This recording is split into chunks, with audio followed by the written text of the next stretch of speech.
Hello বন্ধুরা, আজ আমি বানাবো চিকেন কোফতা। তার জন্য এখানে কিছুটা সলিড চিকেন পেস্ট করে নিয়েছি। এখানে নিয়েছি আদা বাটা, রসুন বাটা, লঙ্কা বাটা, জিরা বাটা। তো এবার আমি এতে আদা বাটা, রসুন বাটা আর লঙ্কা বাটা দিয়ে এটাকে ভালো করে মেখে নেব। তো নুন হলুদ দিয়ে আর একটু বেসন দেবো। চলো তাহলে এটা মেখে নিই। তো মাখা হয়ে গেছে, এবার আমি ছোট ছোট বোল্ট করে ভেজে নেব। কড়াইতে তেল দিয়ে দিয়েছি। এবার দেখো ছোটো ছোটো বোল করে করে আমি এইভাবে বড়াগুলো ভেজে নেব। তো দেখো বড়াগুলো ভাজা হয়ে গেছে, এবার আমি তুলে নেব।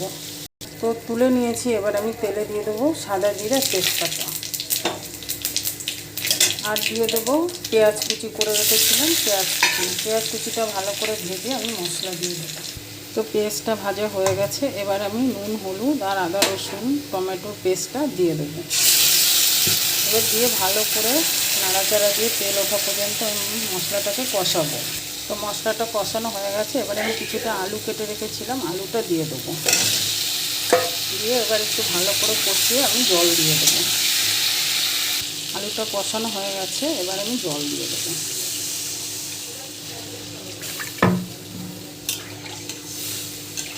জল দিয়ে এবার এটাকে সেদ্ধ হওয়ার জন্য আলুটা আমি ঢাকা দিয়ে দেবো।